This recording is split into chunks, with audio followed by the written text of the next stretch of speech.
सबका शुभ हो, सबका मंगल हो, सबका कल्याण हो। इसी भावना के साथ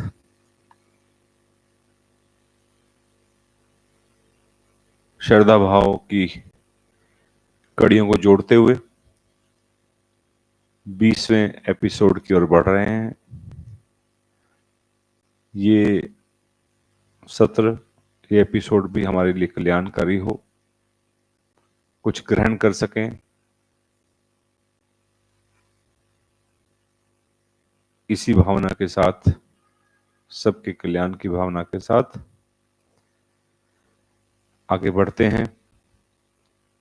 पिछले एपिसोड में, सत्र में हमने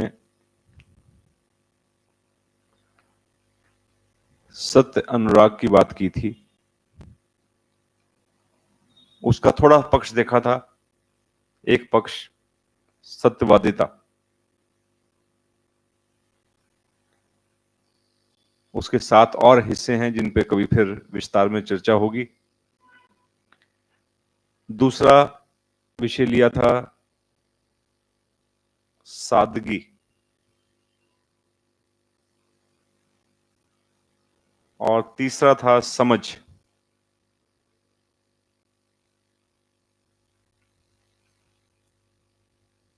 आज उससे आगे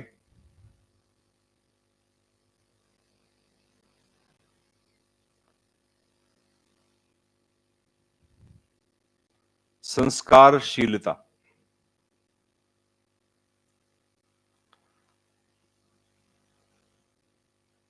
संस्कारशीलता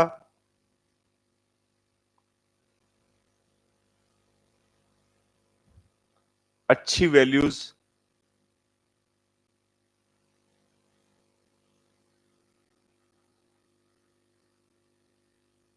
सद्गुण, उनको ग्रहण करना और अपनी बारी में उनको आगे पास ऑन करना।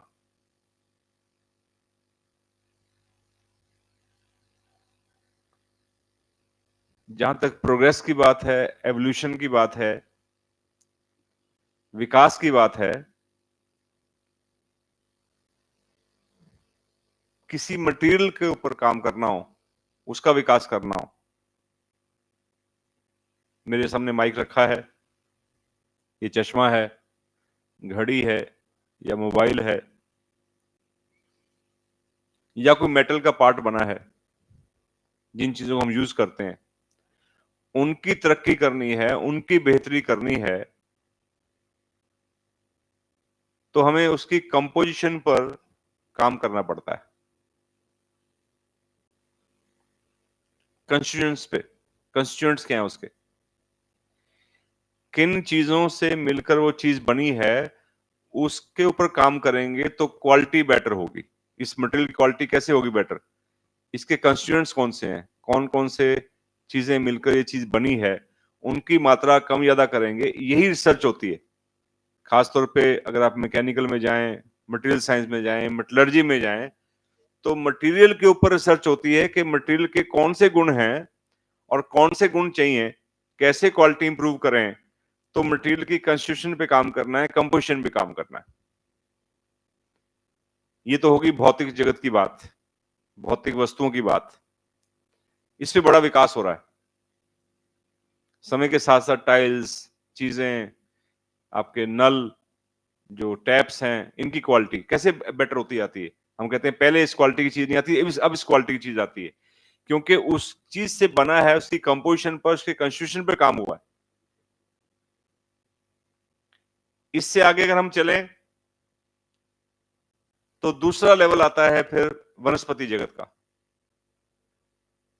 वनस्पति जगत में हम जब बेहतरी लाते हैं तो हम सीड्स की बात करते हैं। इसलिए कई बार कहते हैं तुम्हारी फसल अच्छी हुई, मेरी तो नहीं हुई। कहां से बीज लाए थे भाई? तो बीज लाओ कहां से? जहां से अच्छी क्वालिटी का बीज मिले, जहां रिसर्च हुई हो उसके ऊपर और उसके सीड को बेटर करने का काम किया गया हो। और इसी कड़ी में तीसरी चीज है पशु।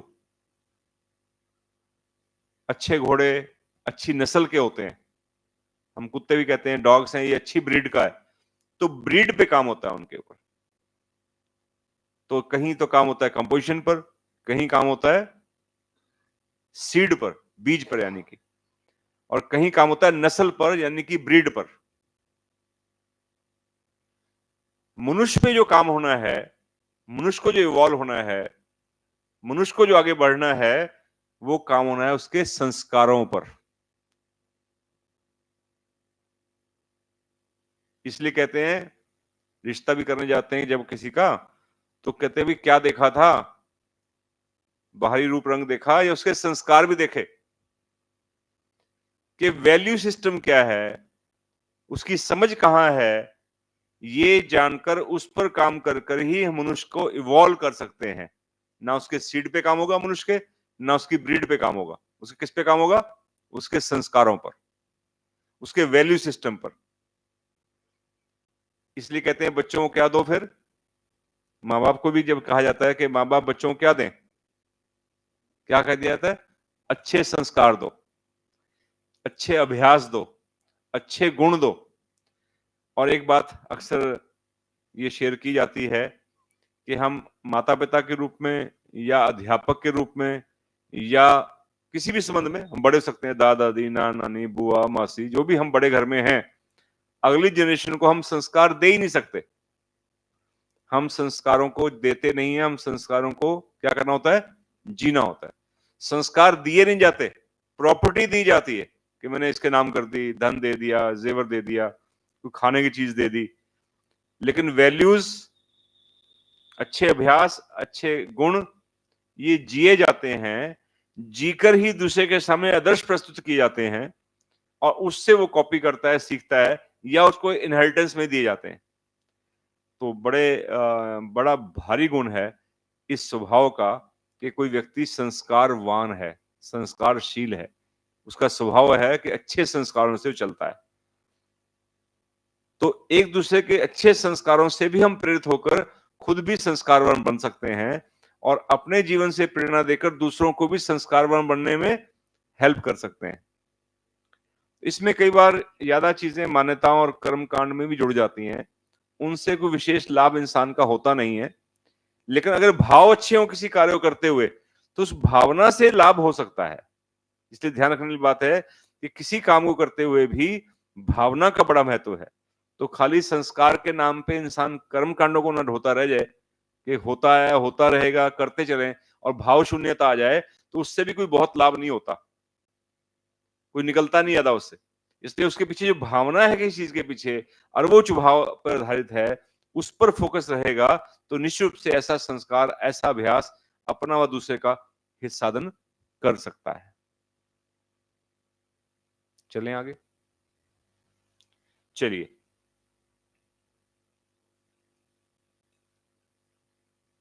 अगला गुण है सहजता, नेचुरलनेस। इस इसके अभाव में इंसान परेशान बहुत है। जो जैसा है वैसे रूप में रहना, सहजता के साथ बहुत सी चीजें जुड़ी हुई हैं, सादगी जुड़ी हुई है, सरलता भी जुड़ी हुई है, ये इंटरकनेक्टेड चीजें हैं, बहुत ज्यादा गुण से जुड़े हुए हैं।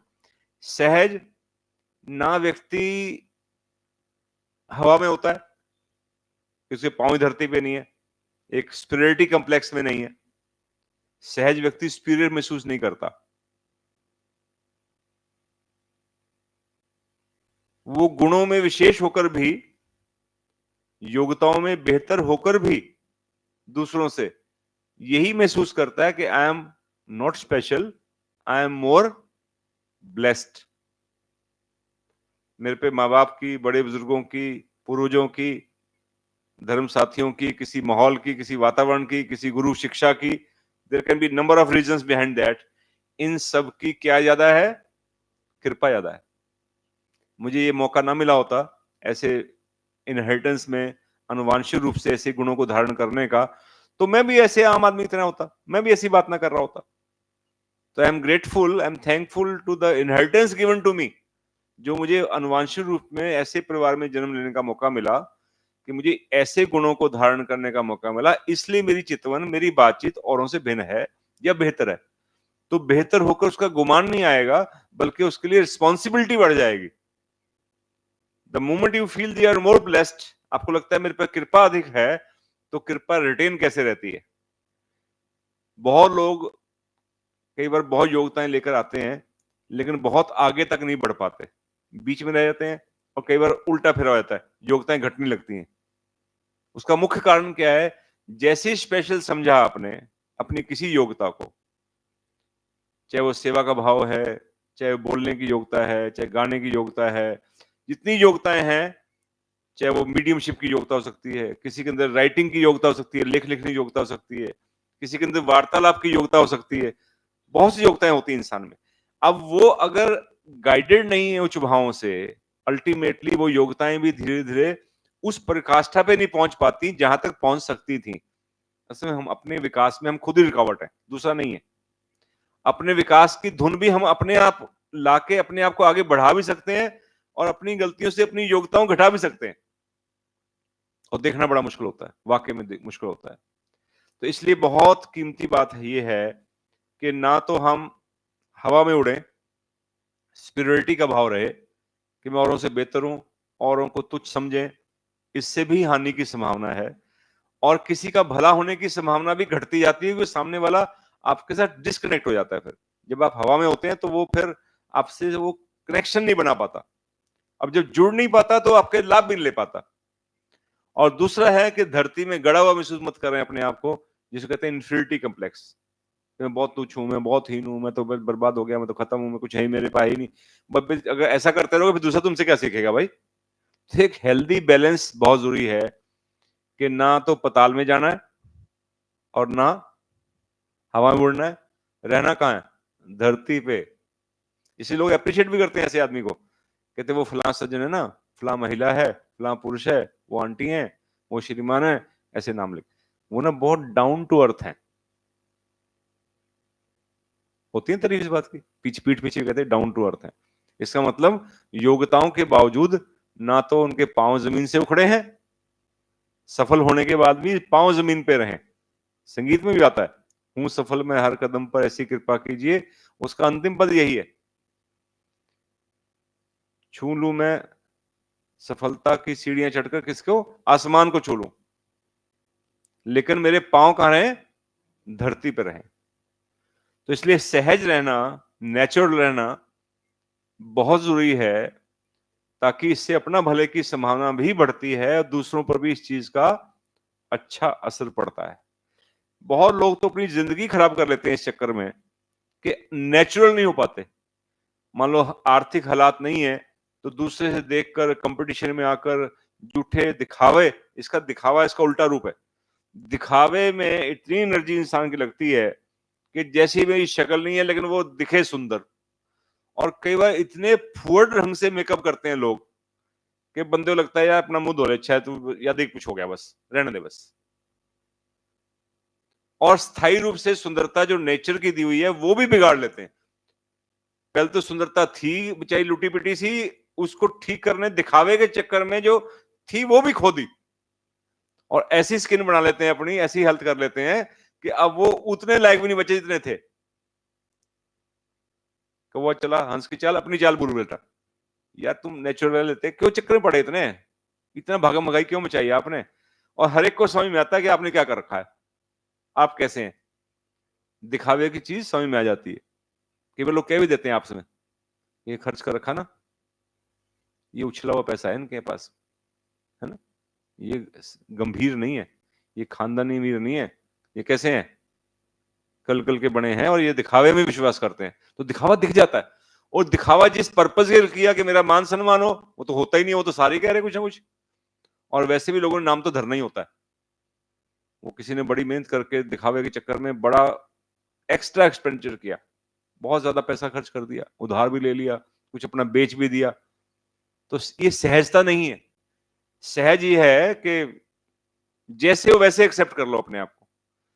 मैं बड़ा धन्यवादी महसूस करता हूँ कि मैं अपना एग्जांपल दूं। मुझे ध्यान है कि जब मैं कॉलेज में पढ़ता था, बीटेक में, तो हमारे पास आर्थिक रूप से ऐसे हालात नहीं थे कि नई नई पैंटें सिलवाएं या नए कोट सिलवाएं, तो कपड़े खरीदने के ऐसे हालात ही नहीं थे। पिताजी समाज सेवा लगे हुए थे, तो खाने का काम चलता था, ऐसे दाएं बाएं खर्चे कहाँ होते थे। अब वो क्या करते थे, चांदनी चौक से कभी गए दिल्ली किसी काम से, मान लो 4 पैंटें खरीद लाए। उस जमाने में 10-10 रुपए तक पैंट मिल जाती थी। होती थी वो सिंथेटिक टाइप, थोड़ी सी स्लैक्स टाइप खींचने वाली, लेकिन ना तो फटती थी, ना उसका रंग खराब होता था, ना वो घिसती थी, सालों साल चल जाती थी। मुझे अभी भी कुछ कलर याद है कि कैसे कैसे रंग की पैंटें मेरे पास हुआ करती थी।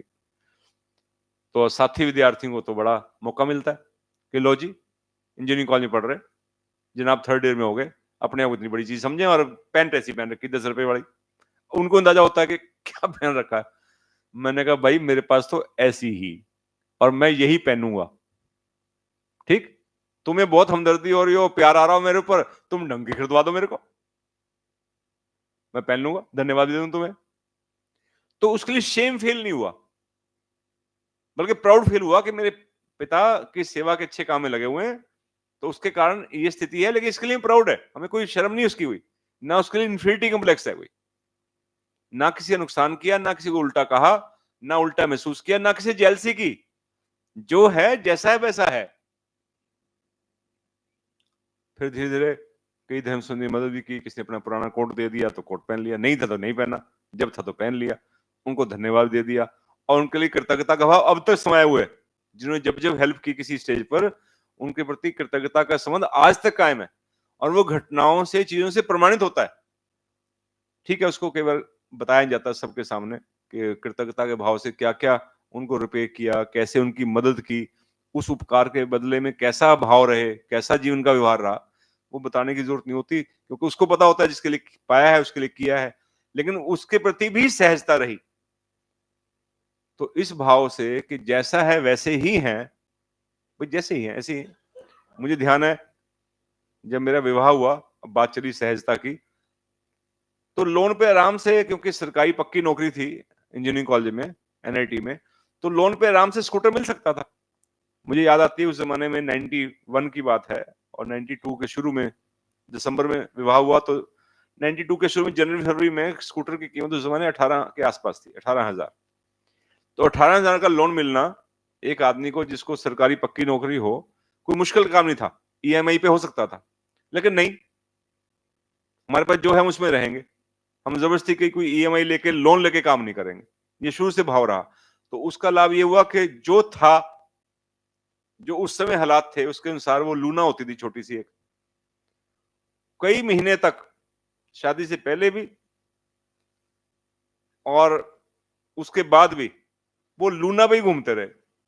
जब वो हालात बने कि अब हमारे पास इतने पैसे इकट्ठे हो गए कि हम 18,000 का स्कूटर ले सकते हैं अपना विदाउट लोन, तब वो सहज भाव से ले लिया। ऐसा भी नहीं कि नहीं लिया, वो भी कोई दिखावा नहीं करना कि देखो जी हम तो कमाते दोनों हैं, नहीं हम चलेंगे पैदल ही, अब साइकिल भी चले, हम नहीं स्कूटर खरीदते। तो ये भी कई बार दिखावा ही होता है। जरूरत देखो, नीड है कि नहीं। अगर आपकी नीड है तो नीड को पूरा करना चाहिए। अगर वो दिखावे के लिए है तो फिर गड़बड़ है, वो किसी स्टेज में भी गड़बड़ है। तो ये छोटी छोटी चीजें जो हैं इंसान को बहुत खुशी देती हैं और तसल्ली देती हैं कि हमने कभी उस चीज को लेके भाव रहता है बाद में कि ना तो फजूल खर्ची की, ना कंजूसी की। एक हेल्दी बैलेंस बना के रखना बहुत जरूरी है। तो हम में से बहुत ऐसे हो सकते हैं जिनके अपने ऐसे एग्जाम्पल्स होंगे, तो हम उन एग्जाम्पल से दूसरों को प्रेरित कर सकते हैं, और एक दूसरे से भी हम बहुत कुछ सीख सकते हैं। मैं तो कई बार कहा करता हूँ कि धर्म संबंधी आते हैं, धर्म साथी आते हैं, उनको देख के बिना बोले बोलते कुछ नहीं, सभा हो जाती है देख के, उनको साधन हो जाता है कि अच्छे असर पड़ते हैं, सादगी के, संतोष के, सहजता के, ऐसे भाव निकलते हैं कईयों के अंदर से। तो हमें एक दूसरे से श्रद्धा के भाव को जगाकर उन गुणों को सीखने की भी आवश्यकता है, और गुण पहले से है उसको बढ़ाने की आवश्यकता है। दिखावे से बहुत हानि होती है। लोक लाज के चक्कर में रिश्तेदार नाराज हो जाएंगे, लोग कई बार नशे का सेवन करते हैं, नशे की पार्टी करते हैं, सहज नहीं बता सकते कि मैं इसको गलत समझता हूं, कह नहीं पाते, नेचुरल में भी नहीं बात करते कि मैं ना इस्तेमाल करता हूं, ना देता हूं, दिलाता हूं, स्पष्ट। तो ये आत्मबल जब रहता है इन चीजों में, तो आदमी दिखावे से बचकर बहुत बड़ी हानि से बच सकता है। मुझे तो माननीय श्री पटवारी जी का याद है, कृष्णदास जी पटवारी, बनिया परिवार से थे, बनिया परिवारों में लेन-देन एक बार फिक्स हो जाता है, अच्छी बात है वो भी, एक पक्ष में। लोग तो क्रिटिसाइज़ करते हैं, मैं कहा अच्छी झगड़ा निपटा तो सही बात का। कह जी कई बार तो गोल-मोल करते रहते हैं लोग, कह जी बेटी आपकी है, आपको जो देना है देख लो, हमें तो पता नहीं। तो कम से कम क्लियर तो है कि बेटी भी आपकी है, इतना खर्च होगा, आप ठीक है तो डन, वंस हो गया, वंस सेटल्ड। उस लिहाज से अच्छा है। लेकिन उनके उस समय आर्थिक समान और हालात ऐसे ही थे, तो उन्होंने ना तो लड़की वालों पे बोझ डाला, ना अपने पर बर्डन डाला। चारों बेटों की शादी में बारात लेके ही नहीं गए। चारों का अनुष्ठान माननीय श्रीमान जवाहरलाल जी ने कराया, मेरे पिताजी ने, और चारों में वो गए, शायद 5 या 7 आदमी गए होंगे, आराम से चुन्नी चढ़ाई, अपना घर ले आए। चारों ठीक बैठी हैं, चारों खुश हैं, कोई दिक्कत नहीं हुई। इसे कहते हैं सहजता, नेचुरली, कि नहीं है तो नहीं है, जरूरत नहीं है तो नहीं है। और कितना उन्होंने एनर्जी, कितना पैसा, कितना दिखावा बचाया अपना, सोचिए आप। तो मैं तो उनका इस पहलू में बहुत सम्मान करता हूँ कि एक एग्जाम्पल सेट किया उन्होंने। तो 2 गुणों पे हमने चर्चा की अभी, संस्कारशीलता और सहजता। एक और गुण है स्पष्टवादिता। शुरू में थोड़ा महंगा पड़ता है बाद में ठीक हो जाता है फिर। शुरू में तो आप किसी को स्पष्ट कह दें तो स्पष्ट लोगों को सुनने की अक्सर आदत नहीं होती, है ना? लेकिन एक बार आपकी जब ये कला आ जाती है स्पष्ट कहने की, तो कम लोग होंगे जो स्पष्टवादी होंगे, बड़े कम लोग मिलते हैं, नहीं तो आदमी कहता नहीं है। लेकिन कहने से आसानी कितनी होती है, ये कहने वाले को पता है। ठीक है, कहने का लहजा, शब्दों का चयन और समय, इसका ख्याल रखा जाए। लेकिन जो बात जैसी है उसको स्पष्ट कह दिया जाए तो उससे सुविधा बड़ी होती है। कई बार दूसरा उलझ जाता है, आपने बात क्लियर नहीं करी, उसने सोचा हो जाएगा ये काम, आप कह भी नहीं रहे, उसको कर भी नहीं रहे, क्योंकि आप स्पष्टवादी नहीं है। मुझे ध्यान है एक बार विशेष सम्मान के योग श्रीमती सतवती जी शर्मा, जिन्होंने भजन बनाए, अक्सर गाते हैं हम देते हैं धन्यवाद तुम्हें, मेरे दिल के सारे दुगार, बची हूं जिनकी कृपा से उन्हें भूल ना जाऊं, रिक्त नहीं है मेरा जीवन। कितने भजन उनके बनाए हुए हैं, उनकी पुस्तक में छपे हुए हैं। रिक्त नहीं है मेरा जीवन, इसमें कुछ वरदान भी हैं। साधनों का क्या है वो, साधनों का क्या काम है, निज को साधना। ऐसे बहुत से भजन माननीय श्रीमती ने बनाए, बहुत अच्छी हृदय की मालक थी, और कभी इसके लिए प्रशंसा भी ली उन्होंने, बताया भी नहीं कि मेरे बनाए भजन है। तो हमें बाद में पता चला जब उनके नाम से किताब छपी, उनके धर्मपत्नी ने छपवाई कि इनके बनाए भजनों की पुस्तक ये है, तब पहला अच्छा ये इनके बनाए भजन है, उससे पहले हमें पता ही चला। लेकिन बहुत अच्छा हृदय रखती थी, लेकिन अपने आखिरी सालों में बहुत कष्ट में थी, अस्थमा की पेशेंट थी, तो दिक्कत रहती थी, काम ज्यादा होता नहीं था। तो दिल्ली में बुक फेयर था, वर्ल्ड बुक फेयर, विश्व पुस्तक मेला, तो उसमें हमने 3-4 धर्म संबंधियों को जाना था। मेरे माननीय पिताजी, मैं भी साथ था, और कृष्णलाल जी पटवारी, एक आधा कोई और कभी आ जाए, नहीं तो 3 तो हम थे ही। तो बुक फेयर चलता है वो 8-10 दिन, प्रगति मैदान में दिल्ली में विश्व पुस्तक मेला। तो सुबह से लेकर रात तक कार्य चलता है, 10 बजे शुरू हो गया मान लो तो शाम के 8 बजे तक या 7 बजे तक, ऐसे। तो कहां ठहरे और कहां खाना खाएं 10 दिन तक, ये हमेशा एक चैलेंज रहा है दिल्ली में। वहां लोगों में घरों में व्यवस्था भी कम होती है, और वो व्यस्त भी बड़े होते हैं, इतने दिन तक किसी के यहाँ रहना करना आसान नहीं होता। तो पहले तो हम वहां, अपना स्कूल था उसमें ठहरा करते थे, लेकिन वो किसी कारण से वो कनेक्शन खत्म हुआ, तो फिर कहाँ ठहरे, तो इनसे पूछा गया। अब इनका गांव थोड़ा दूर था दिल्ली से, एयरपोर्ट के पास, जहां इंदिरा गांधी एयरपोर्ट है, रंगपुरी गांव है महिपालपुर से आगे। लेकिन चलो ठीक है, तो पूछा कि वर्ल्ड बुक फेयर है, कैसे करें, आ जाए? तो मुझे स्पष्ट बात उनकी याद आती है, मैं उसको नमन करता हूँ। उन्होंने कहा कि शायद उसी दिन जवाब दे दिया या नेक्स्ट डे जवाब दिया, मुझे ये ध्यान नहीं अब कि सेम दे दिया नेक्स्ट डे दिया, लेकिन जवाब ये मिला, आपका स्वागत है, सुबह मेरी जैसी सेहत होगी उसको देखते हुए मैं दूध दाद गर्म करके पिला दिया करूंगी, हालात होंगे तो परोंठी भी खिला दूंगी, कोई परोंठा बना के, नहीं तो ब्रेड से खिला दूंगी। और रात का खाना आप उतर कर वहां से जब आएंगे, महिपालपुर में ढाबा है, वहां से खाना खा के आएंगे और आके सो जाएंगे। अब सुनने में तो भाई अजीब लगेगा किसी को कि लो जी श्रीमान जी आ रहे हैं, श्रीमान पटवारी जी आ रहे हैं, श्रीमान जवाहरलाल जी आ रहे हैं, नवनीत जी आ रहे हैं, और किसी ने कह दिया कि लो जी खाना नहीं खिलाएंगे रात को हम। ठीक है, लेकिन उससे सुविधा कितनी हुई, और वाकई में अच्छा डब्बा मिल गया, वहीं से बस से उतरते थे, वहीं खाना अपनी मर्जी का खाते थे, दाल चावल जो भी खाने हैं, सब्जी, और जाके आराम से बिस्तर लगे होते थे। सर्दी के दिन होते हैं फरवरी में, जरा आराम से सो जाते थे। 1% लेश मात्र भी भगवान की बड़ी कृपा रही, ना तो हमारे मन में कोई इस बात को लेकर दिक्कत हुई किसी के, ना उन पे भी हम फिर उनको पैसे देते खाने के, ना देते उन पे वजन डालते, मतलब 100 क्वेश्चन, वो सारे क्वेश्चन खत्म हो गए। कैसा बनाया, कैसा होता, ठीक कम डाल दिया नमक, फलाना डाल दिया, उनकी सेहत है कि नहीं है, फिर वो अपनी पुत्र वधू से या किसी और से करवाती हैं, वो करना ना चाहती, मतलब कई बातें हो सकती है ना, हालात अपने अपने हर एक के। वो घर पे है, उसको कहीं जाना है अपने इन लॉज के यहाँ, या कहीं और जाना है, कहीं मायके जाना है उसको, हर एक अपना शेड्यूल होता है। तो आपने किसी को नहीं छेड़ा, किसी को नहीं हिलाया, और आराम से 10 दिन हम रहे। तो मुझे ये घटना उनकी बहुत पहले की घटना, आज की नहीं है, कम से कम हो गए होंगे, मैं समझता हूँ 80s की घटना होगी, लेट 80s की, शायद 90 की होगी घटना, या 92 की होगी। तो बोलिए श्रीमती सत्यवती जी का भी शुभ हो। स्पष्टवादी ये भी थी, अगर उनको कुछ चीज बुरी लगती थी कह भी देती थी कि बात तुम्हारी ठीक नहीं, ये भी स्पष्टवादिता है। एक बार एक माननीय धर्म संबंधी जो बड़े लर्नर्ड थे, लायक थे, उनसे मैंने कोई बात कही, और योग्यता में निश्चित रूप से बहुत आगे थे, पढ़ाई लिखाई में भी, योग्यता में भी, बोलने में भी, लिखने में भी बड़े कीमती धर्म संबंधी थे। मैंने कुछ कहा उनसे कि आप ऐसा कर देंगे, वो कहा कर देंगे, लेकिन जब मेरी मुलाकात हुई उन्होंने मना कर दिया कि ये संभव नहीं है।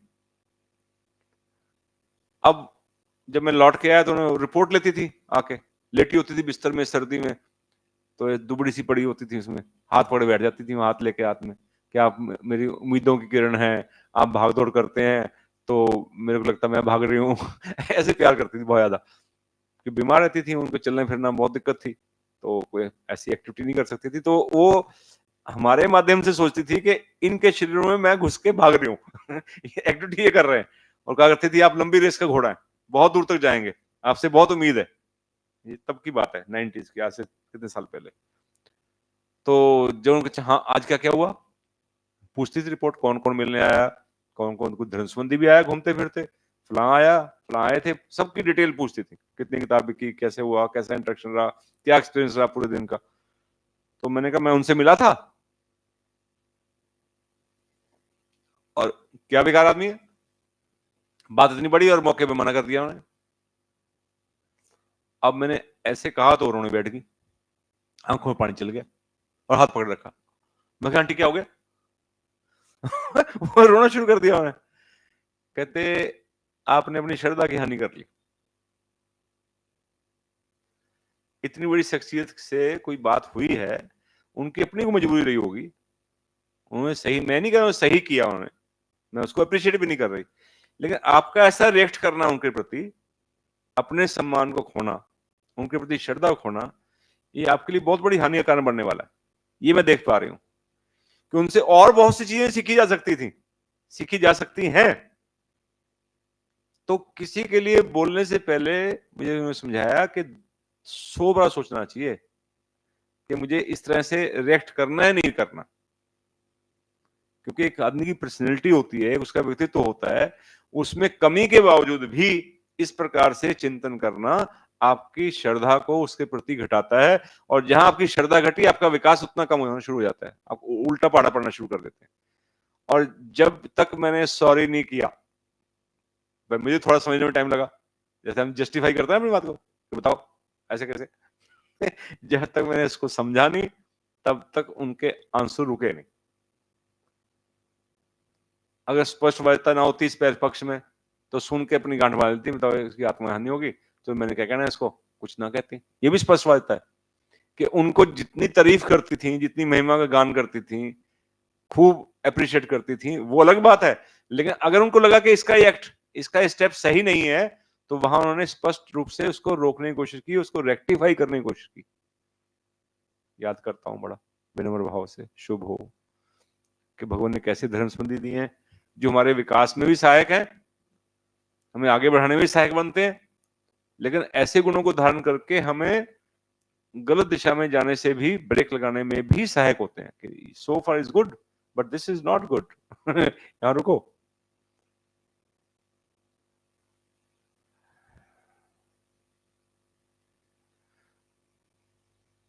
वो कहते भी थे पहले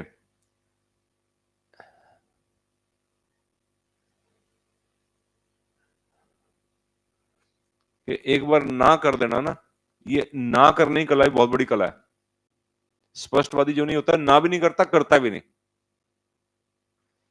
तो स्पष्टवादिता से आसानी हो जाती है कि दूसरे को जो उम्मीद होती है कि आप कर देंगे और आपने करना भी नहीं, तो उसको कह देंगे, कम से कम वो दूसरा अल्टरनेट ढूंढेगा, खुद करेगा, किसी और को कहेगा, कम से रास्ता खुलेगा।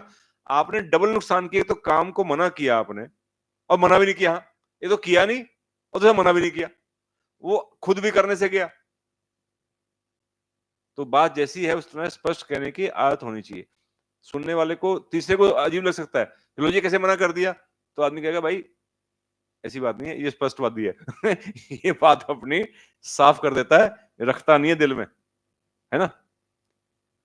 तो ये भी अपने आप में एक गुण है डेफिनेटली। मैं फिर कहूंगा कि स्पष्टवादिता का मतलब ये नहीं है कि हम अपने उसको अहंकार का टूल बना लें।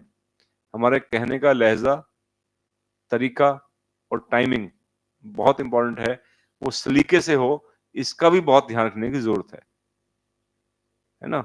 तो स्पष्टवादिता को हम कई बार अपनी ईगो के आगे, वो जैसे होता ना, एक डंडे के ऊपर लगा लेते हैं ना, त्रिशूल सा घोपने के लिए। तो हो तो हमारी अहंकार की गति या स्वार्थ की गति कि हम हिलना नहीं चाहते, या हम अनुशासन में चलना नहीं चाहते, या हम कोई काम नहीं करना चाहते, किसी काम नहीं आना चाहते, और हमने वो त्रिशूल इतना आगे लगा दिया, पट मारा, इधर डंक मारा, उधर डंक मारा, ऐसे, तो उसको समझ में बैठा कि मैं स्पष्टवादी हूं। तो इसलिए उसकी डेप्थ में जाना जरूरी है कि स्पष्टवादिता का अर्थ ये है कि आपकी जो लिमिटेशंस हैं, जो आपकी सीमाएं हैं, उसको डिफाइन करके बता के चलें कि ये मेरी सीमा है, इससे अधिक मैं नहीं कर सकता, इतना मैं कर सकता हूं, और हो सकता है कोई बेहतर अवस्था होगी, बेहतर हालात होंगे तो मैं और बेहतर करने की कोशिश करूंगा, लेकिन अब स्थिति ये है। ये कह पाना स्पष्टवादिता है, लेकिन एरोगेंट होना स्पष्टवादिता नहीं है, उसका ख्याल रखने की आवश्यकता है। तो आज हमने कितने विषयों पर बात की? 3 विषयों पर। पहला क्या था? संस्कारशीलता, के संस्कार दिए नहीं जाते, संस्कार जिए जाते हैं। दूसरा था सहजता, कि जो बात जैसी है वैसी ही अपने आप को रिप्रेजेंट करना, रहन सहन के लिहाज से, खान पान के लिहाज से, हालात नहीं है, चीजें नहीं है, लेकिन दिखावे में जी रहे हैं तो उसकी हानि रहेगी रहेगी। बहुत सी समस्याएं इंसान की कम हो सकती हैं। हम कहते हैं गरीबी है, बहुत पॉवर्टी है, अगर आप उसकी डेप्थ में जाएंगे ना आप, तो आप पाएंगे कि ज्यादा कारण क्या है, गरीबी तो है ही, एग्रीड, हालात नहीं है, लेकिन दिखावे के चक्कर में गरीबी ज्यादा है। एक तो है नहीं, दूसरा वो उधार लेकर, मांग कर या दिखावा करके ओवर स्पेंड भी करता है। किस भाव से? कंपीट करने की कोशिश करता है कि उसके यहाँ ऐसे हुआ था, मैं भी उससे कम नहीं, चल मेरे भाई। तो अब अपना जो हैसियत है, जो रेंज है, उससे बाहर जाकर भी अपने आप को फंसा लेता है इंसान। फिर डिप्रेशन में जाएगा, कोई सुसाइड करेगा, कोई और गलत तरीका अपनाने की कोशिश करेगा, तो उससे कई नेगेटिविटीज और क्रिएट होती हैं एक गलती से। और गलती क्या है? सहजता का अभाव। You are not natural. मैं कई बार देखता हूँ जो लेडीज काम करती हैं, मेड्स, उनसे बात होती है तो कहते रिश्ता होना है जी, शादी होनी है जी, ये है वो है, इतना ज्यादा बर्डन वो डाल देते हैं और ये बर्डन ले लेते हैं। मैंने कहा तुमने कहा नहीं उनसे कि हमारे हालात नहीं है, हमारे ये हालात हैं, हम इतना कर सकते हैं, जैसे मर्जी कर लो। नहीं कहा, नहीं कहा। अब नहीं कहा तो फंस गए फिर। अब उन्हें निगलते बन रहा है ना उगलते बन रहा है उसको। तो इसलिए बड़ा सौभाग्य है किसी के व्यक्तित्व में इस गुण के होने का कि वो सहज रहे। और तीसरी क्या बात हमने आज डिस्कस की? स्पष्टवादिता, स्ट्रेट फॉरवर्डनेस। जो बात जैसे है उसको स्पष्ट कहने का अभ्यास। एक तो उससे इजी रहता है कि आपको गोल-मोल नहीं करना पड़ता बात को, कि बहुत घुमाना पड़ता है आदमी को, दाएं-बाएं, शाएं, स्ट्रेट फॉरवर्ड। मैं तो कई बार फोन भी करता हूँ कि एक सज्जन है, सीधा पूछेंगे, और साहब सीधा ही फोन क्या सेवा बताइए। मैं कहा श्रीमान जी हर बार सेवा नहीं होती, कभी हालचाल पूछ सकता हूँ आपका मैं। वो तुरंत स्ट्रेट, है ना, क्या मुद्दा बताइए। मैं कोई मुद्दा नहीं है, कोई कोई इतना स्ट्रेट फॉरवर्ड की जरूरत भी नहीं है, वैसे ही हालचाल पूछा आपका। तो कई बार ऐसा होता है, लेकिन ये तीनों गुणों पर हमें काम करने की और जहां जहां हमें गुण मिले उनसे ग्रहण करने की आवश्यकता है। काश हम अपनी श्रद्धा के द्वारा दूसरों के अंदर ऐसे गुणों को देखकर अपने अंदर भी उन गुणों को बढ़ावा देते चल सकें। बोलिए सबका शुभ हो, सबका भला हो, मंगल हो।